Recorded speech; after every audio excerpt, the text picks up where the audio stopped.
right, time for movies. We have film critic Brian Painter here.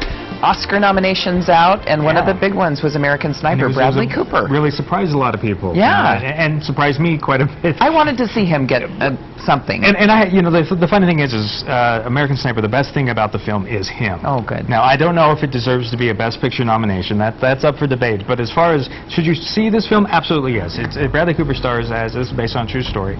Basically, a Texas man who sees the events of 9/11 and says, I have my calling in life, I am going to go, and he becomes a sniper, and it deals with not only being over there and being a sniper, but also the coming back and trying to readjust into, you know, non-wartime situations and that sort of thing, and the struggles that he has, and how he tries to reach out to other soldiers coming back and having issues.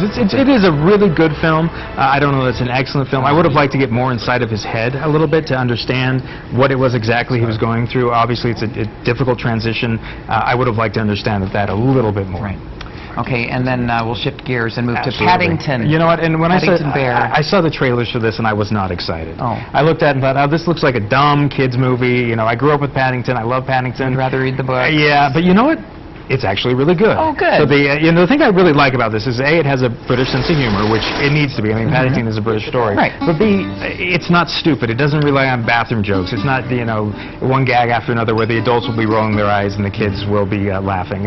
Everyone will enjoy this one. It is cute. The digital animation works really quite well. All right, another Oscar movie, Foxcatcher. Now, this one maybe should have been nominated for Best Picture and didn't quite get in there. This is about, basically, you have a rich guy, and this is based on a true story, who wants to do DuPont, who wants to have a wrestling team assembled at Foxcatcher, and so he gets this kind of fairly well-known wrestler, although he would rather have his brother, so you have this guy who's living in the shadow of his brother comes out.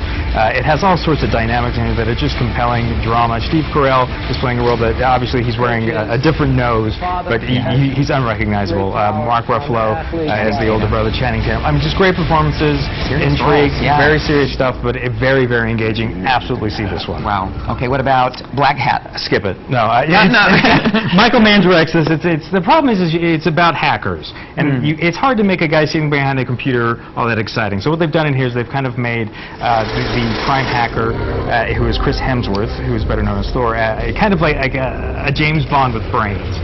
So he's this buffed up guy who can shoot and do all these sort of things, and there's some nice visual stuff here, but the story moves so slowly, and it is so superficial, and it just feels like that there are some major events that happen that they kind of just happen so that they can push the plot. They don't focus on the way it affects everyone else. It just really was not that good. Yeah, well, it has Chris Hemsworth. It will be visual. It was, yes, no matter what. Exactly. Okay, and you have a